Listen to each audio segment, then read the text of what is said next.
Hello and welcome back to this third real life integration scenario.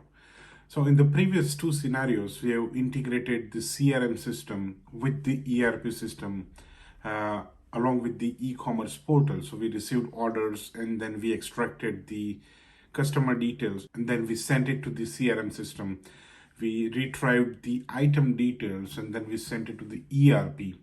And then in the second exercise, we also worked with the customer marketing preferences, right? And we dealt with multiple connectors. We dealt with web services. We dealt with service bus connector. We also tried the SQL connections, right?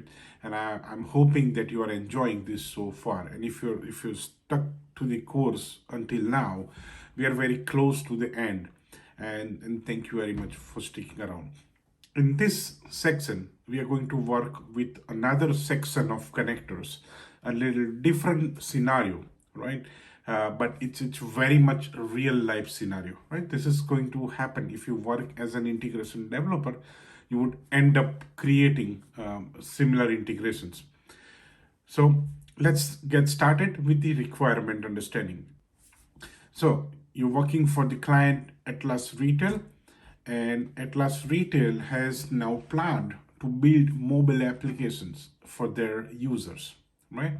And so until now, all of the users either came into the store or used their website.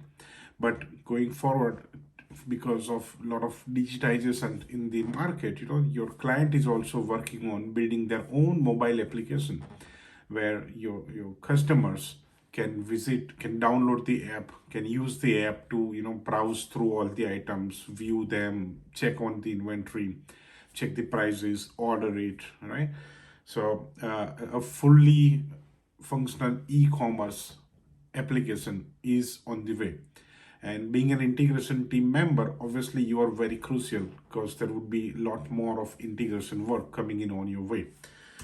So one of the most important prerequisite to build any mobile application, in fact, is APIs, because mobile application is just a front face.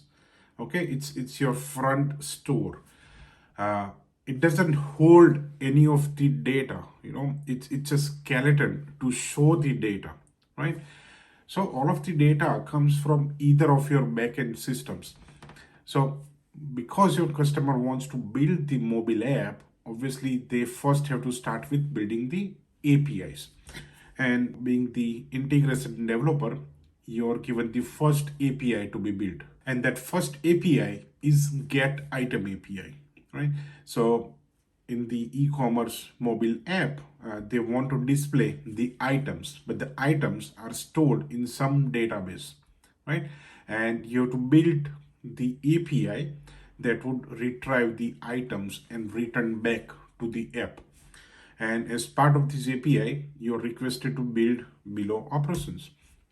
There are two main operations. The first one being that you would be requested detailed of items based on item category. So the mobile app would send you the item category as a request, and you would look into the database. You would retrieve all of the items that falls under that item category, and you would return them as a result. And the second one is get items based on item number. So here the mobile app would only send you the item number.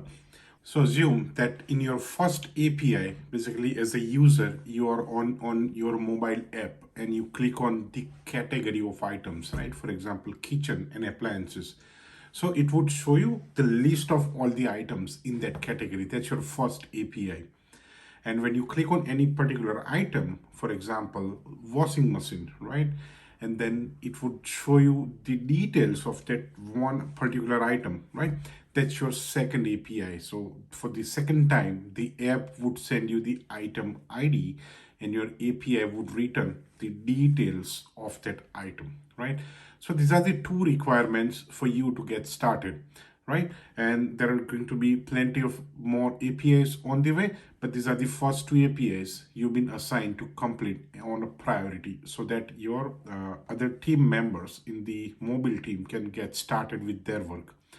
right? So you've been given the database access, you know which table to retrieve the data from, and you're also given the detail of the fields, right? So you know exactly what's the field name, what's the data type of each field, right? So it would be easier for you to write the stored procedure to retrieve this data from the database. And obviously you have to use the API management as well. These are the first two APIs that you would start publishing using the API management portal, right? These are just the first two, but there are at least hundreds of more APIs on the way by the time you complete this e-commerce app project, right? So you don't want to just build the APIs across the board. You want to build APIs, but then use the API management so that you can streamline and manage the APIs going forward, right? So you have all the requirement and you know exactly the two APIs that you need to build, and you also know the details of the database and table. So let's get started with the design phase. So in the next video, we'll use the requirements that we've understood and we'll plan a design of these two APIs, right?